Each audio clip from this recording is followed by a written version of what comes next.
Tuan, saya mendapatkan benda ini di Extreme Coldland. Saya hampir mengubur hidup saya di sana.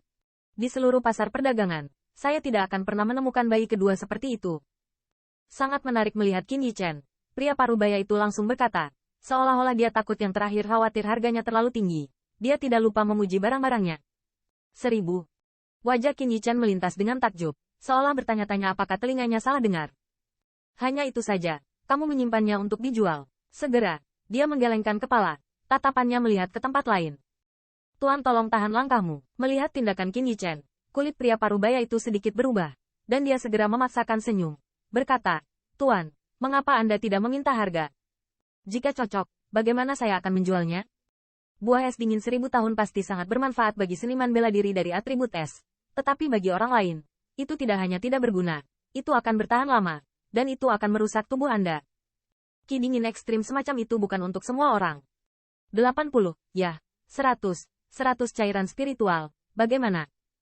Qin Yichen samar-samar bergumam pada dirinya sendiri, dan akhirnya sepertinya dia telah mengambil keputusan, berkata, 100.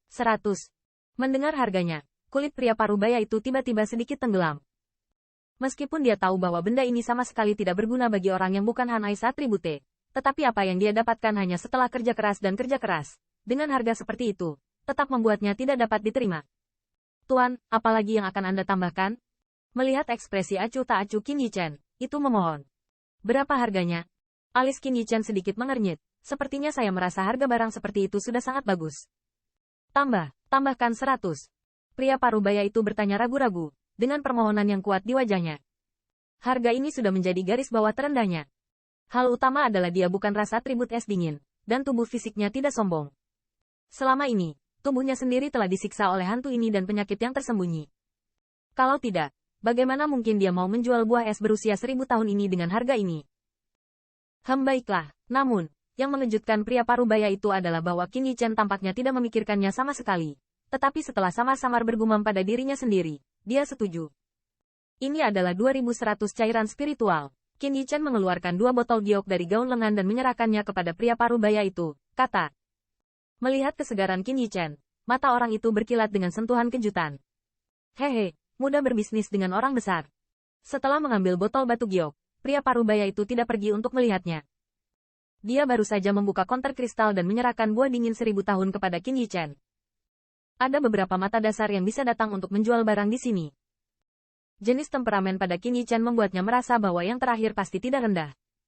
Poin ini bisa dilihat dari wanita medis kecil mirip burung yang menawan. Bagaimana mungkin seseorang yang tidak memiliki kemampuan dapat menangkap kecantikan obat yang begitu indah? Tuan, lihat apa lagi yang Anda butuhkan. Setelah menutup bisnisnya, senyum di wajah pria parubaya itu semakin cerah. Qin Yichen sedikit mengangguk, tapi dia tidak menolak antusiasme yang terakhir.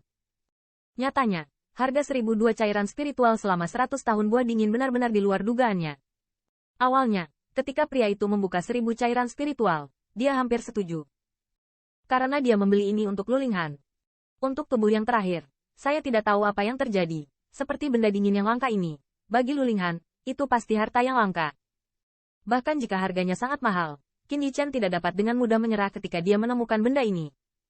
Namun, dari ekspresi yang terakhir, dia merasa bahwa dia dapat menurunkan harga, dan berdasarkan prinsip tidak membuang-buang, dia telah menawarkannya kembali. Apa?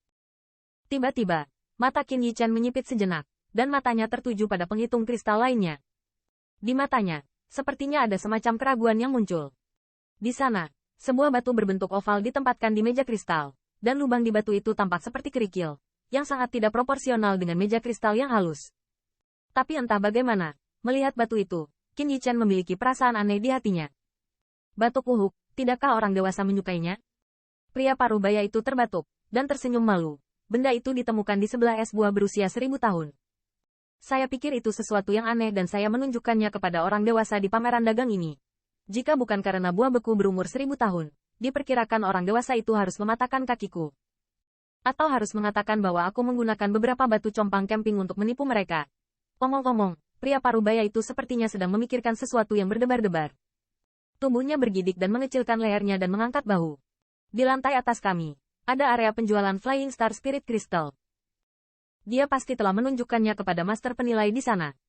Dia bisa bertahan di sini, mungkin karena buah dingin 1000 tahun. Setelah mendengar ini, Yaoxi berkata dengan ringan sambil tersenyum di telinga Qin Yichen. Oh, mendengar ini, Qin Yichen juga sedikit mengangguk. Area penjualan Flying Star Spirit Crystal di lantai atas pameran perdagangan ini jelas sangat mewah. Master penilai di antara mereka jelas bukan master penilai ras manusia. Bahkan mereka mengatakan tidak. Saya khawatir benda ini benar-benar tidak berguna. Benda. Untuk mengonfirmasi, Qin Yichen juga masuk ke konter kristal. Setelah mengamatinya, dia juga menggelengkan kepala. Mungkin, perasaan barusan hanyalah ilusi itu saja. Oh, aku menginginkan itu. Saat Qin Yichen hendak pergi, suara susu tiba-tiba terdengar di dalam hatinya. Siapa? Tanda seru. Suara tiba-tiba membuat kulit Qin Yichen sedikit berubah, dan matanya tiba-tiba melihat sekeliling. Namun, selain wajah Yaoxi dan pria parubaya yang agak terkejut, dia sama sekali tidak menemukan sesuatu yang aneh. Apa yang terjadi? Melihat perubahan wajah Qin Yichen yang tiba-tiba, tangan kecil Yaoxi tidak bisa membantu tetapi dengan lembut memegang telapak tangan Qin Yichen dan bertanya. Tidak ada apa-apa, Qin Yichen menggelengkan kepalanya, tapi dia sedikit terkejut. Suara itu langsung masuk ke dalam benaknya, dan dia, sederhananya, tidak menyadari di mana orang yang berbicara itu.